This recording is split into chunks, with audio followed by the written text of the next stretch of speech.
So, uh, good evening, everyone, and hearty welcome to all to this CSRF session today. We are thrilled this evening to launch our second public lecture of 2026 and our 55th public lecture overall. Tonight, we are joined by the esteemed guest, Ms. Devolina Kundu, who will lead us through a compelling and crucial subject, a food that unites, revealing the multifaceted value of fermented grain meals in India. For those who joining us for the first time, let me share a brief introduction to our organization. Cultural Studies Research Forum is a student-led non-profit organization established in 2022 built upon the conviction that knowledge holds transformative power. We fulfill this mission by organizing free public lectures and discussion that span a diverse cultural spectrum from literature to art to music and food. Our ultimate goal is to empower students by exposing them to novel ideas, nurturing critical thinking, and cultivating a deeper appreciation for the complex, multifaceted world we share. Now, coming into our today's guest, Debolina Kundu is a currently All right. research scholar at the School of Women Studies, Jadavpur University. She brings a rich interdisciplinary academic background to her research, holding a master's degree in English from Calcutta University and a master's degree in history from Aligarh Muslim University. A testament to her academic rigor, she is a junior research fellowship, JRF awardee and two-time NET qualifier. Ms. Kundu is an active voice in the academic community, frequently participating in conferences and contributing her research to peer-reviewed journals. Beyond her core academic pursuits, she brings diverse skills to her work. She is proficient in German and has valuable experience as a freelance content writer. Above all, she is passionate about exploring the fascinating intersection between literature and history, a critical lens that will undoubtedly enrich her presentation today. Please join me in welcoming Ms. Deborina Kundu as she presents on a food that unites, revealing the multifaceted value of fermented grain meals in India. Over to you, Debolina. Thank you so much, Priyankadi, for this lovely introduction. Uh, uh, and I would now share my PPT so that I can start my.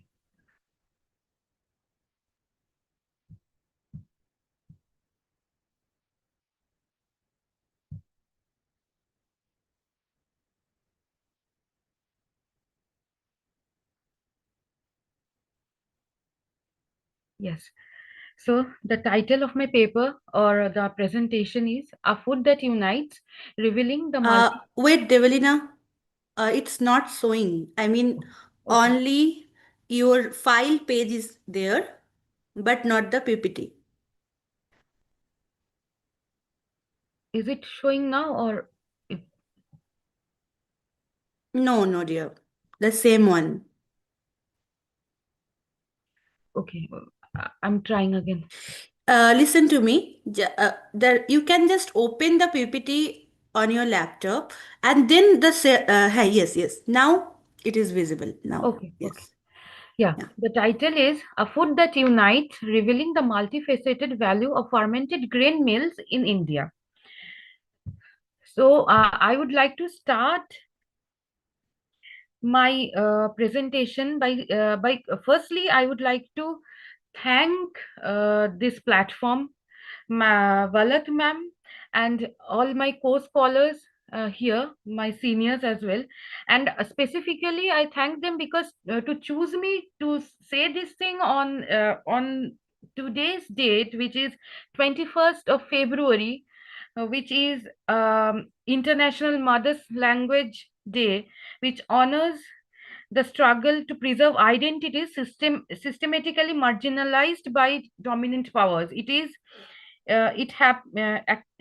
this particular day came to our being because the Bengali people fought with their lives, blood, and sweat so that we can see this beautiful day. So the same spirit of resilience is mirrored in the history of Panta Pakhala, and uh, other fermented rice foods in India. Often, these foods are dismissed by social hierarchies as humble or poor man's food.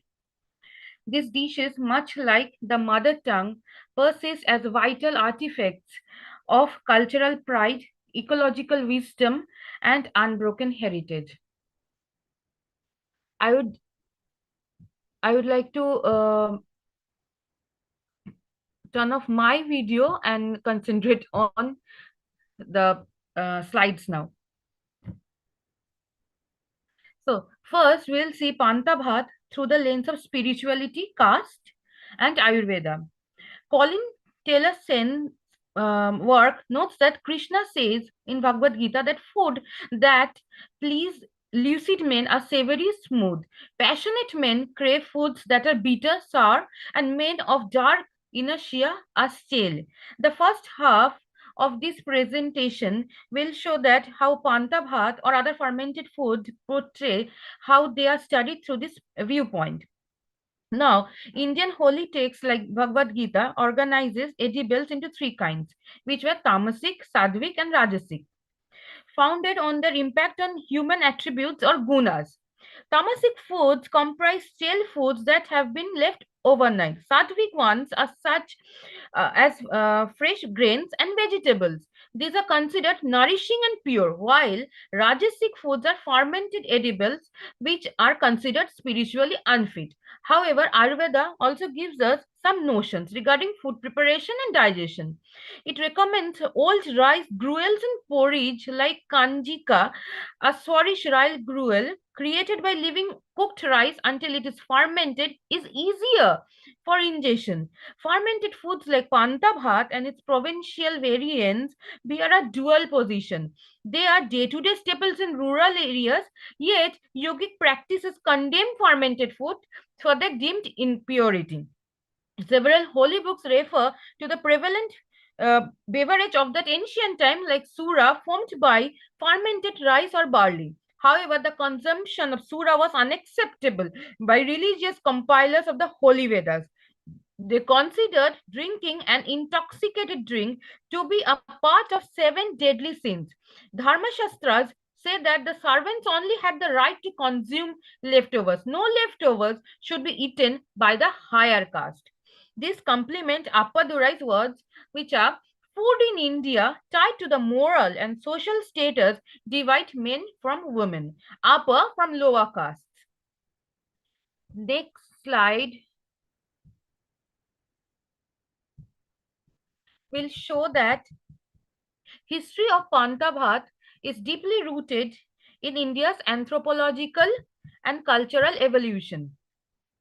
Anthropologist Tapan Kumar Sannal suggests that practice originated with indigenous Australoid residents who cooked only once a day at twilight. This practical habit ensured that fermented rice remained available all day to sustain their physically demanding lifestyles. By 17th century, traveler Fray Sebastian Menrich observed that panta bhat paired with shak, which is a kind of green vegetables, and salt was a universal staple in Bengal.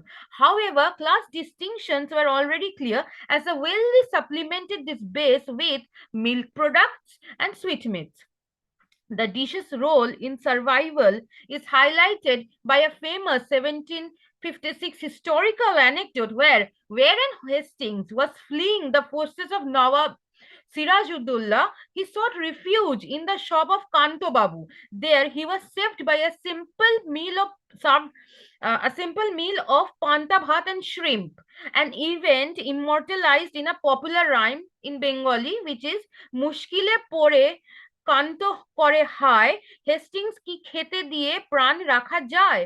পান, which means that how to save Kanto's life by providing Hastings, what to provide Hastings,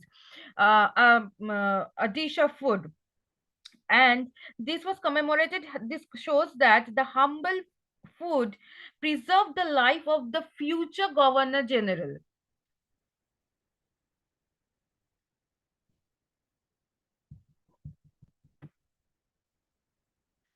Here, it says that in religious and cultural practices, fermented rice serves as a sacred bridge between the divine and the everyday. In Vaishnava tradition, Panta Bhat is offered as bhog to Radha and Krishna, accompanied by sugar, curd, and vegetable curries. Similarly, in Bengal, it is a staple during Shitol Shoshti and Saraswati Puja alongside Gota Seddho. Most poignantly, Goddess Durga is offered Panta Bhat on Dashami, the day of her departure, as a daughter of Bengal. She is given this cool, easily digestible meal to sustain her and her children on the journey back to Kailash. It is said that upon meeting Lord Shiva, her children recount the simplicity of this meal rather than grander feasts. The dish is also central to festivals that prohibit the lighting of fire, such as Ranna Pujo or Monosha Pujo. Monosha is a goddess, a serpent goddess, where stale food like panta, fried vegetables, and hilsa are consumed. Its historical ritual use is well documented, appearing in the 10th century offerings at the Jagannath temple in Puri and in the literary classic Chondi Mongol, where the character Fullora describes the water of Panta, which is called Amani there, as a desperate source of relief during drought. Beyond Bengal and Odisha, the tradition extends across India. It is essential to Bohag Bihu in Assam, where it is paired with a hand fan for cooling and featured in Sindhi festival of Thandri, where fermented rice with mustard and curd is consumed to honor Ma Jogomaya. Whether served with hilsa or boiled fish or simple curd, these offerings highlight the dish's role in communal worship and seasonal adoption.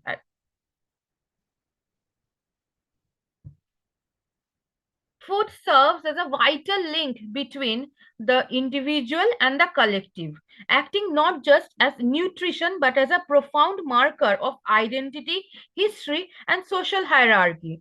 Drawing on Rolla Barthes' structuralist view, food possesses a polysemia, a capacity to symbolize complex meanings that dictate social behavior. In India, this is framed by Appadurai's concept of gastro-politics, where food acts as a social currency in temples, households, and gatherings. It functions as both a unifier, which promotes communal intimacy, and divider, enforcing caste, rank, gender stratifications through rules of serving and consumption. In Bengali context, rice is the ultimate cultural anchor. From Annoprashan, which is also known as the first rice eating ceremony of a baby, to the Bhat Kapur ritual in marriage, where the groom takes the responsibility of his bride's Bhat or Kapur, which is food and clothing. Rice signifies auspiciousness and physical well being. However, it also mediates power dynamics, as noted by Janeja. The exchange of leftovers between a mistress and a domestic held Bamondi reinforces class boundaries. The contrast between status and simplicity is further highlighted by Chitra Banerjee, who compares the pulao of urban weddings to the rural peasants' panta bhat. While panta is an affordable fermented staple for laborers working in the heat, it also carries a deep emotional and sensory resonance that transcends class. Banerjee recounts how, despite her urban upbringing, she discovers the true benevolence of the dish in rural Bangladesh. In a moment of extreme deprivation, an impoverished villager offered her a meal of panta bhat that provided a sense of cool shade on a very hot day, an act of hospitality that exceeded the significance of any grand feast. This illustrates how food functions as a medium for both preserving cultural memory and claiming the dignity of a marginalized tradition. The historical and contemporary significance of Panta Bhat is defined by tension between survival, identity, and social stratification. As noted by Niloshri Biswas and Utshare, the dish gained prominence during the devastating 18th century Bengal famines, becoming a symbol of endurance for the starving masses. By the 20th century, it became synonymous with poverty, frequently paired with aloo bhate or mashed potatoes, a combination that became a staple for the needy following the Portuguese introduction of potatoes to India. This history creates a complete othering in domestic sphere, as explored by Joneja, while house helps find comfort and connection to their homeland or desh in Panta, their employers often view the dish as an infringement on middle class respectability or bhadrata. Similarly, Anika Shaukat recalls how her grandmother prepared panta for the unhoused, framing it as a compassionate act, but also as something unfit for the better off. Despite the stigma, scholars like Krishnendu Ray and Sanhita Dasgupta Sen Sharma emphasizes its roots in essential frugality. Fermentation not only prevents waste but transforms surplus rice into a nutrient dense probiotic powerhouse. In modern Bangladesh, the dish has undergone a nationalist reclamation. Following independence, it became a symbol of Gram Bangla or the agrarian Bangladesh. In 1980s, it was integrated into Poila Boishak celebrations, eventually paired with Hilsa or Ilish. However, Sen Sarma critiques this as Sanskritization or appropriation, where an expensive fish is added to a dish originally born of necessity, distancing it from rural and impoverished roots. Scientifically, the benefits of panta are immense.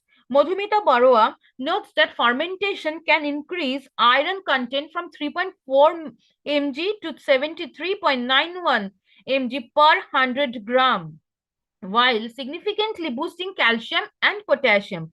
Jyoti Prakash Tamang further highlights how similar Himalayan fermented dishes like bhatti janar are used for postnatal and clinical recovery. Yet, this nutritional miracle has a dark side when it is the only option. In the Shobor community of West Bengal, extreme destitution makes even salt or oil a luxury. Residents like Bonkim Mollik and Jotin Bhakto report surviving on panta thrice a day due to inadequate rations, leaving them vulnerable to tuberculosis and chronic malnutrition. This underscores the dish's dual legacy, a marvel of bioavailable nutrition and a stark reminder of systemic socio-economic neglect.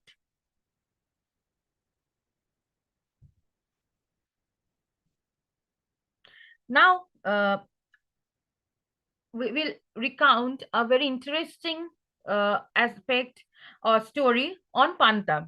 The intersection of Panta Bhat with Bengali literature and class consciousness reveals a deep-seated tension between rural heritage and urban respectability.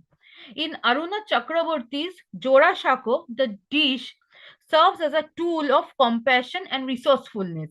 Kodomberi Devi, appalled by the misappropriation of food in the wealthy Tagore household, introduced Panta Bhat to the young boys, including Rabindranath Tagore.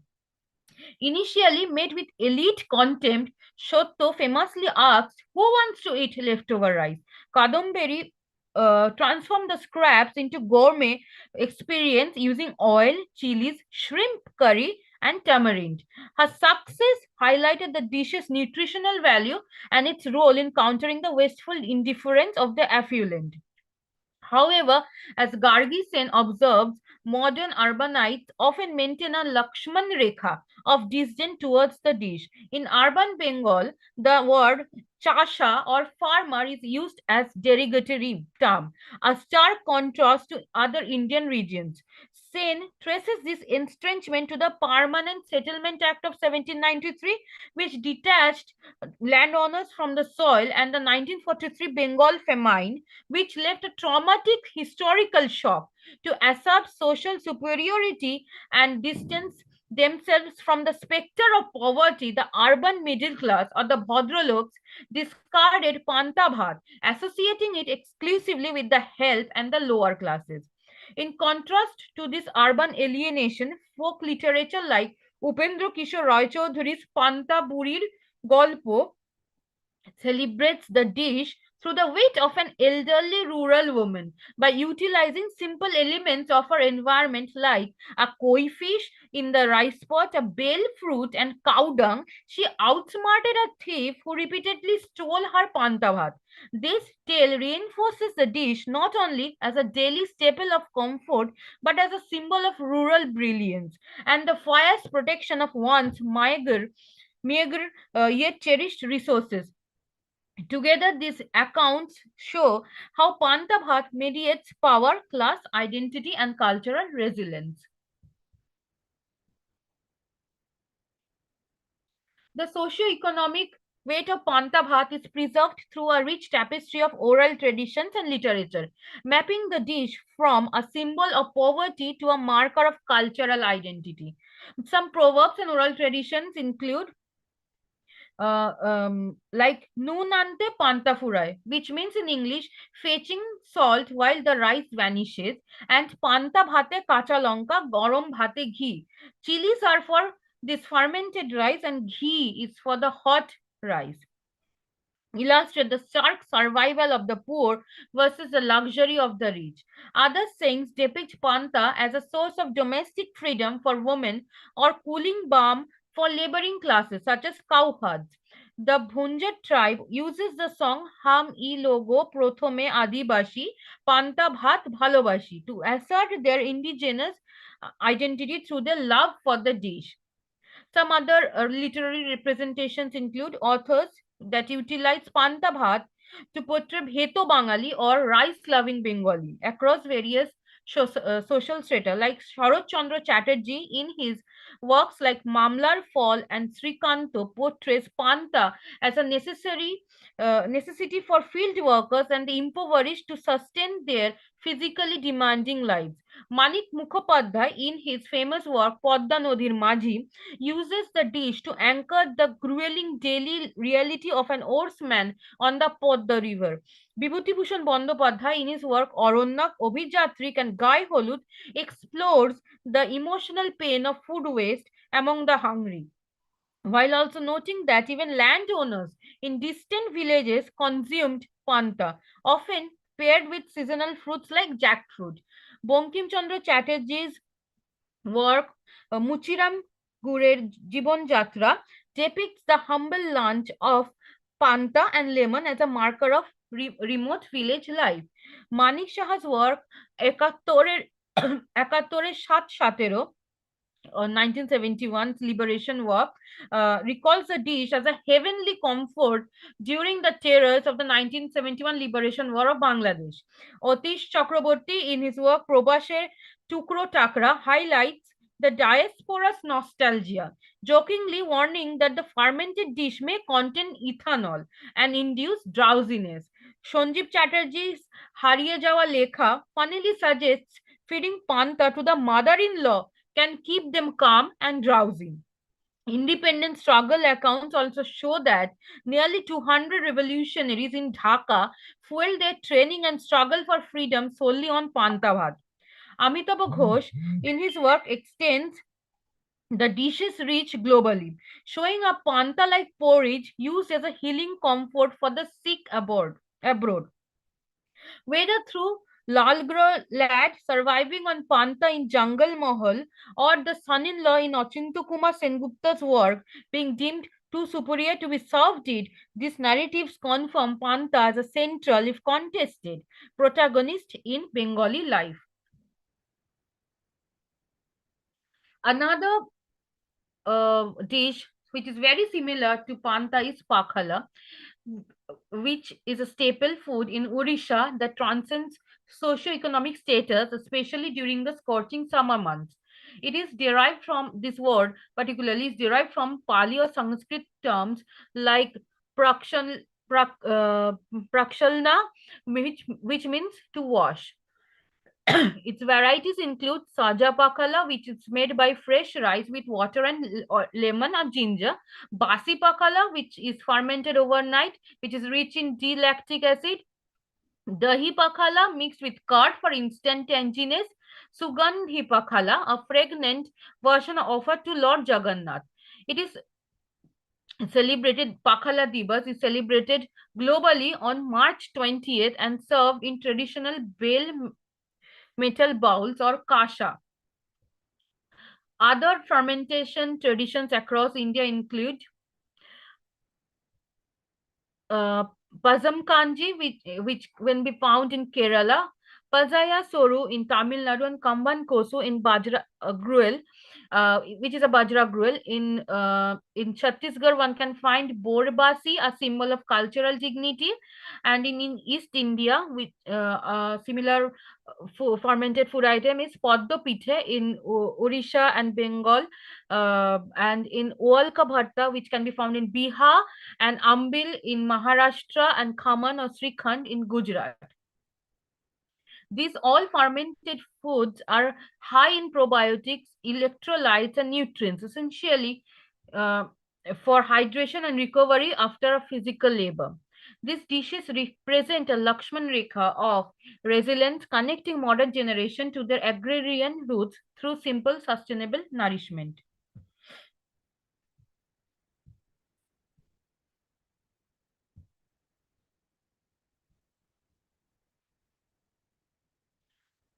Madhusmita Mukherjee and Polomi Roy explore how patriarchal norms in South Asian middle class homes dictate food consumption, systematically marginalizing women. In these households, the male or the breadwinner is prioritized, while women are socialized from childhood into caregiver roles that demand they place the needs of sons and husbands above their own.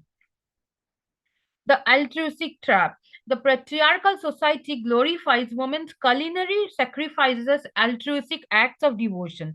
In reality, these practices, such as consuming leftovers, stale food, or scraps to avoid waste, harm women's emotional and nutritional well being. Androcentric food hierarchy. Power imbalances ensure men control dietary choices. Traditional rules, such as serving men first, leave women and girls last to eat last, often depending on cold scraps. This altruistic malnutrition leads to significant dietary deficiencies, economic worth and agency. Because unpaid domestic labor is undervalued, many women feel unworthy of high quality food.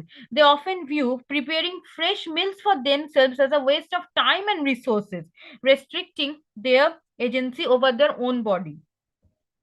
Cycle of familiarity. This behavior is a learned performance. Daughters observe their mothers prioritizing male preferences and replicating these habits in adulthood. Over time, women develop a forced affinity for dishes like panta bhat, as consuming cold, leftover rice becomes a regular performative deed of their assigned subordinate role.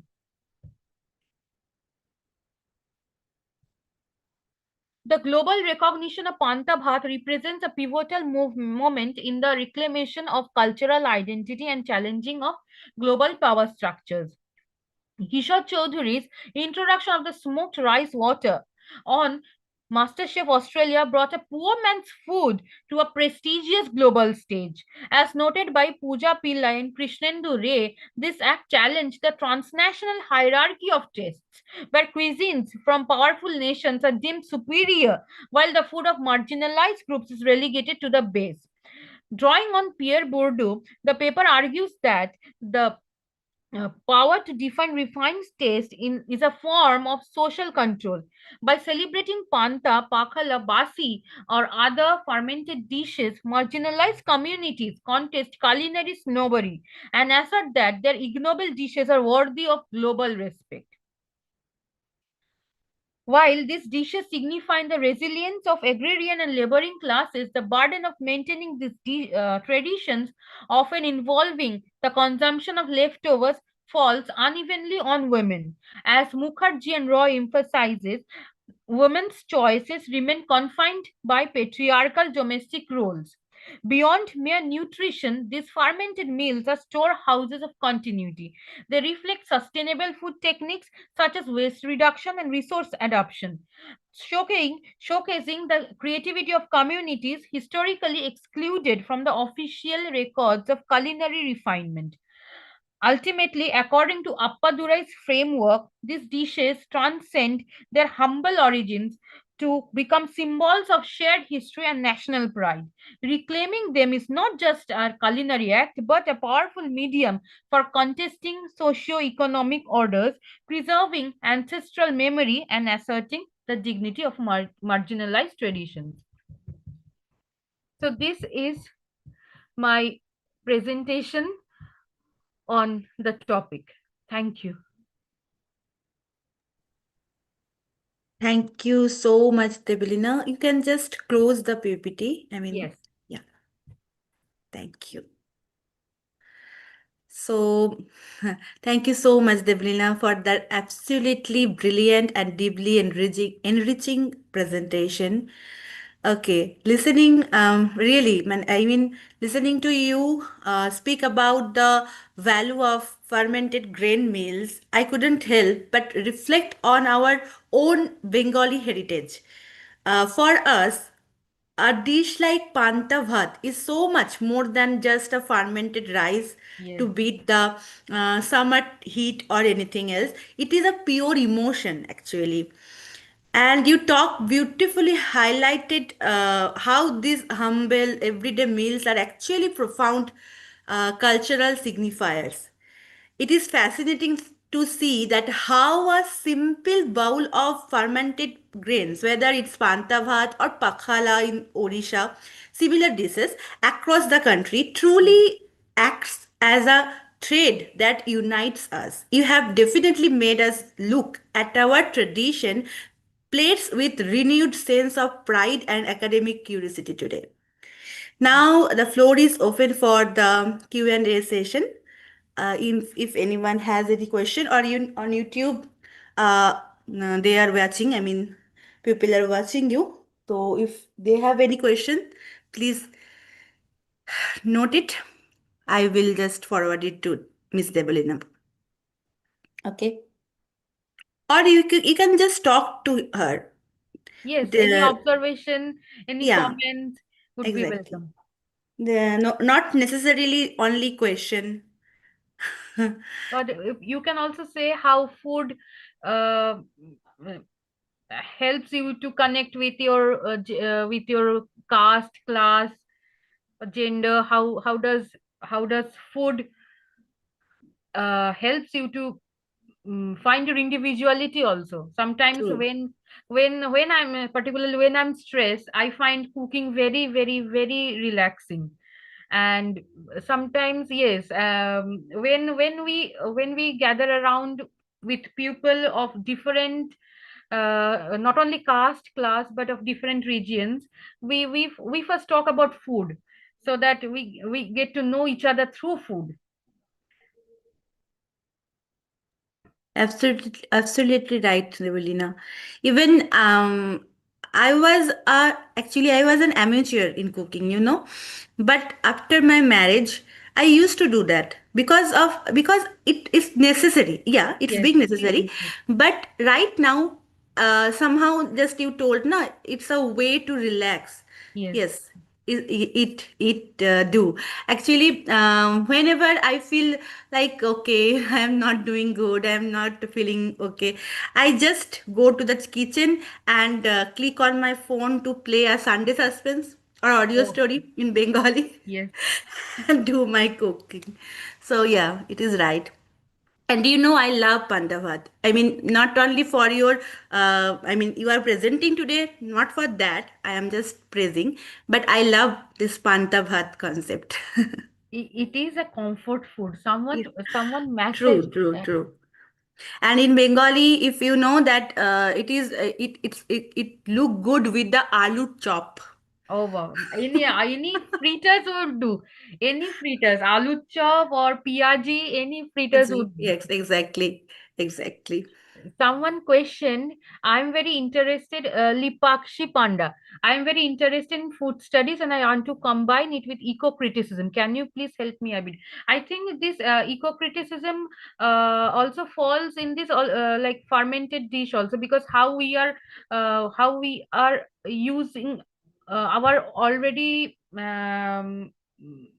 stable resources that can be found in our homes per se. I mean, not necessarily that needs to be faced or something. These are very frugal things, or eco criticism. Like, for instance, Amitabh Ghosh's works also include food items, the tribal people or lower caste people, low class people, so called. So how they use their nearby things to bring about a food.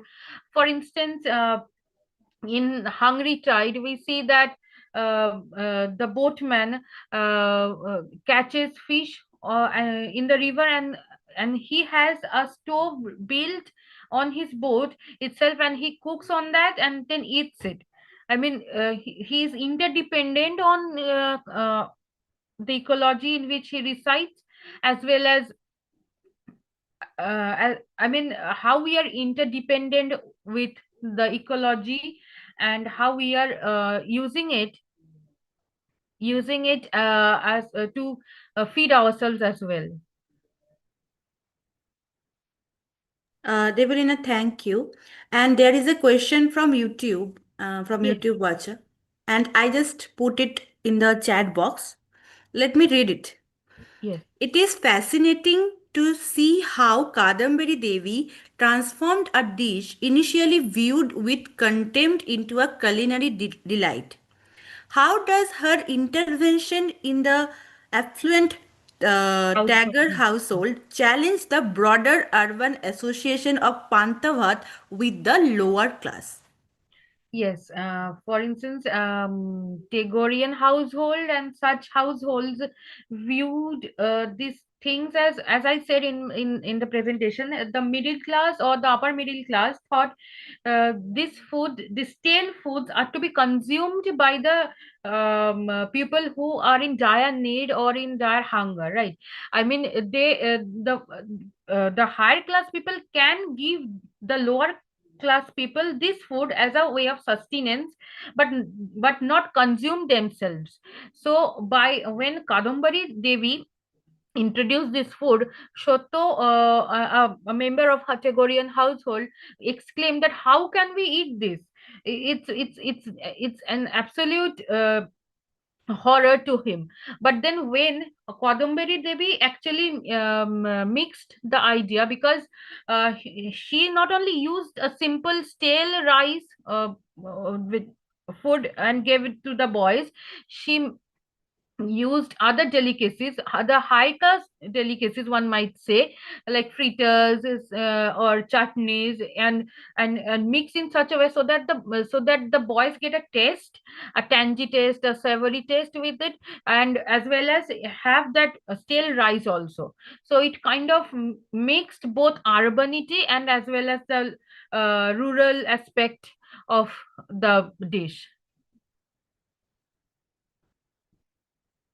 Thank you, Deblina. And another question is from Ritu that beyond the cultural aspects, what are the most significant nutritional benefits that made fermented grain meals so vital to ancestors' diet? Can you please repeat the question? You can just check in the chat box. Okay, I okay. put it there. Beyond the cultural aspect, what Yes. are the most significant nutritional benefits that made fermented grain meal so vital to our ancestor diets?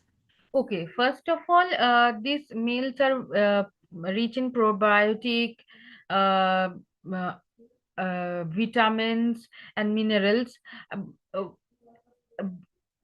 uh, you can look into the nutritional benefits from Prakash Tamang's book. It has not only India's but global examples of global fermented dishes and how does they help us through the nutritional benefits, yeah, that can be seen through that. And uh, if only if it's taken like with supplements, I would say you will have nutritionary benefits. Otherwise, if only if there was a report on eating panta by farmers which helps them to gain strength by 24 ghanta, that is the 24 hours news. They did a report on it, and there were interviews by farmers that said that they are very healthy. They do not have uh, any diseases like we do, I'll say, like pressure, hypertension, or sugar, irrespective of the diet, which is based on solely pantavat. However, other communities like shobar communities and very poor areas which only eat just rice, and which I, either it is low quality of rice probably, or no supplements at all other than panta bhat. That also is very harmful because they have also shown diseases like tuberculosis, which have ultimately made them unable to even walk or sit or to have a healthy life. So panta is very rich in nutritional benefits, which is true, but one needs to have other additional supplements as well.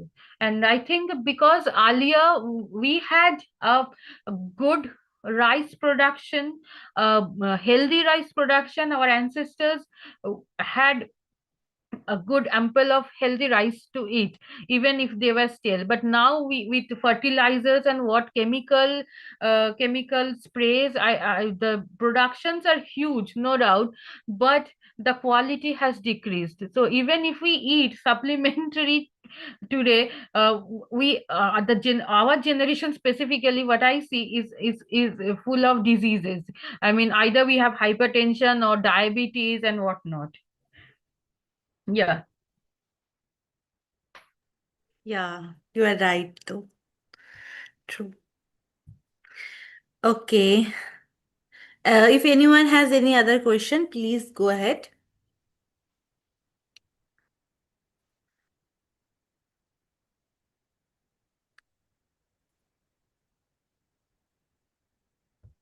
Okay. So, all right, that brings us to the end of our Q&A session. Someone said, Lipakshi Panda, that Yeah. suggests some works which have food elements as well as ecology, apart from Amitabh Ghosh.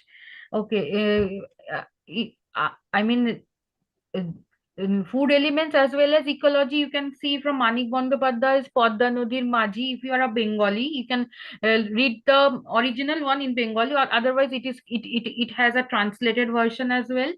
And you can also, oh, Uriya, okay. But no doubt there is a English translated version to it. You can search on Google, it will give it is available there. And yeah, there are many actually, like for instance, uh, Pother Pachali by Bibhutibhushan Bandyopadhyay. You can look into that as well, because it really shows how when the famine struck, the socio economical condition of our Bengal at that time, and how did people, even though they were Brahmins, and the Pother Pachali, the protagonist, the family in which it is centered, they were Brahmins, but irrespective of that caste, they people at that time had a very bad condition, and they had very frugal frugal resources, so they had to consume very little and with whatever they were present, and it has a beautiful ecological and this thing theme. So if you can look into that, I think that will give you some idea.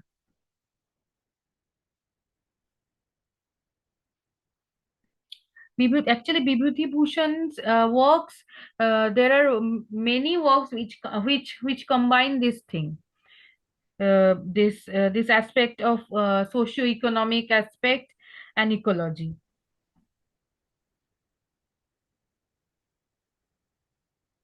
Right. And what about Chitra Banerjee's The Hour of the Goddess. Goddess? Yeah, Yeah, Chitra Banerjee. Yeah, you can also look into that. Chitra Banerjee's work also has not only that, many other works also. She recounts her experiences when she goes to Bangladesh, and she is like parched, and at that time she wants to eat something to have her soul within herself. And at that time, a very unknown villager welcomes her and gives her this a ball of panta, and she finds heaven as if her soul enters her body again. So yeah, Chitra Banerjee is also a very pertinent author to look into in this matter. Thank you, Priyanka ji. thank you. So, by the way, it's not Priyanka, it's Koel. Sorry, I'm so sorry, I'm so It's sorry. okay, it's okay. No Why problem. did I have that name in my head? Oh god. It's okay, no problem. So, all right. Thank you so much, Devulina, for such an illuminating and thought provoking presentation. Your deep dive into the historical and cultural roots of India's fermented grain meals has certainly given us all a lot to digest. Pun intended. Okay. We truly appreciate you taking the time to share your research and for answering our question so thoughtfully. I would also like to extend a huge thank to our audience turning into YouTube and Zoom today.